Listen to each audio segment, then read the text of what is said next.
Islamophobia. There are 1.3 billion Muslims in this world. There are millions of Muslims living in other countries, European countries, and the US as minorities. Islamophobia since 9/11 has grown at a pace where it is alarming. Human communities live together. There should be understanding amongst them. But Islamophobia is creating a division. Muslim women wearing hijab, it's become an issue. It's become an issue in some countries. Hijab is some sort of a weapon. A woman can take off her clothes in countries, but she can't put on more clothes. How is this happening? Because of Islamophobia. And how did this Islamophobia start? After 9/11. And why did it start? Because certain Western leaders equated terrorism with Islam. Islamic terrorism. Radical Islam. What is radical Islam? There is only one Islam. And that is the Islam we follow of Prophet Muhammad sallallahu alaihi wasallam. There is no other Islam. Radical Islam, Islamic terrorism, what message did they send to people in the West? And why is there Islamophobia?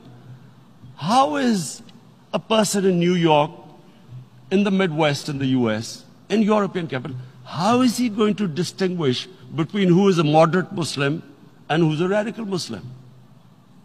Because terrorism has nothing to do with any religion. This Islamic terrorism, Islamic radicalism, and sadly used by leaders, this has been the main reason for this Islamophobia. And it has caused pain amongst Muslims. We in Muslim countries watch this Islamophobia traveling abroad, and it's getting worse. And may I just say, Mr. President, that in European countries, it is marginalizing Muslim communities. And we all know that marginalization leads to radicalization. Some of the people who ended up as militants in Syria and other places were from marginalized Muslim communities. And my point here is that we must address this issue. I'm sad to say that we Muslim leaders have not addressed this issue either. After 9/11, when this thing came about war against radical Islam, rather than Muslim leaders trying to explain to the West that there is no such thing as radical Islam, in all human communities, they are radicals. They are liberals and rest are moderate. All human communities, Christians, Jews, everyone has it. But Islam is not radical, neither Judaism, neither Christianity, neither Hinduism. No religion preaches radicalism.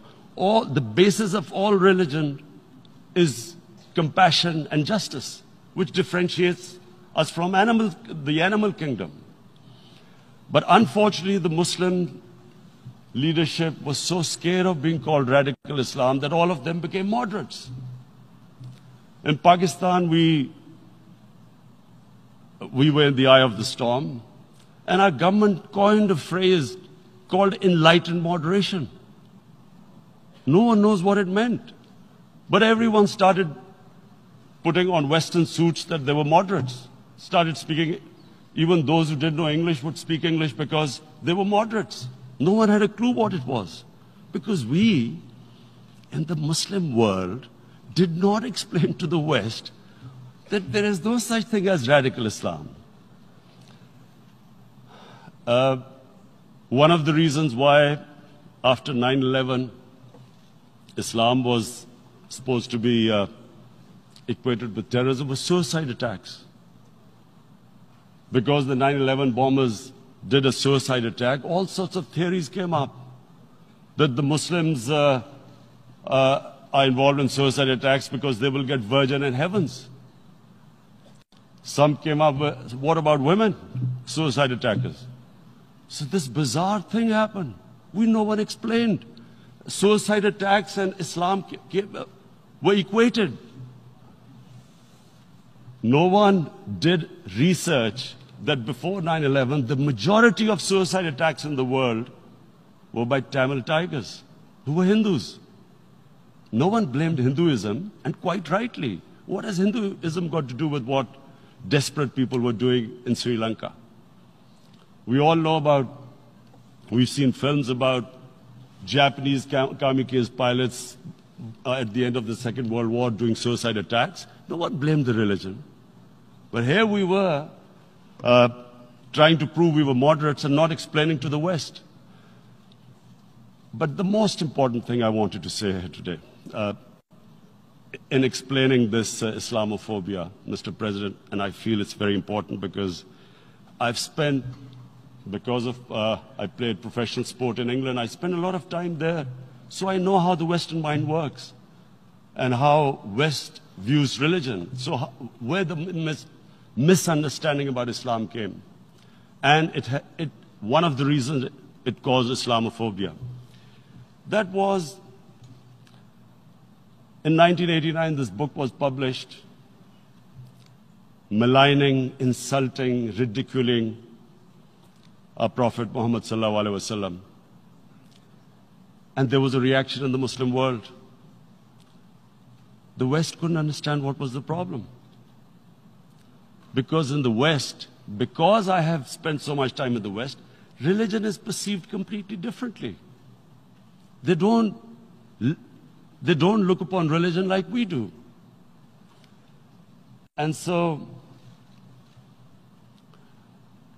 Islam was supposed to be an intolerant religion. It was against freedom of expression. And Islam took a real beating 30 years ago. I still remember it became a watershed. And every 2 or 3 years, someone would malign our Prophet, peace be upon him. There would be a reaction by the Muslims. And again, it was Islam, an intolerant religion. Again, this time, I blame a certain section of the people in the West who deliberately provoked this, knowing the impact it would have. But the majority of the people in the West didn't understand. This is where, again, Muslim leadership let the Muslims down. We should have explained to them what our Prophet, peace be upon him, means to us. So in 1 minute, I'll try and explain what he means to us. Our Prophet was the witness to the divine book, the Holy Quran. The Holy Quran is the book of guidance for Muslims, and the Prophet's life was living the Quran. He was an example of what the Quran guided us to be. So he is the ideal we all try to get to. The Prophet created the state of Medina, the first state in Islam. That state was the basis of a Muslim civilization which became the predominant civilization for the next 700 years. And what was that state?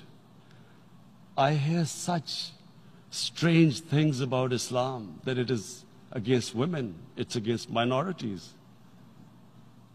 The first state of Islam in Medina, it was the first time a welfare state was set up. The state took responsibility of the weak, widows, orphans, poor people, handicapped. It taxed the rich, spent the money on the poor. The state announced that all human beings are children of Adam, hence equal, whatever the color of their skin.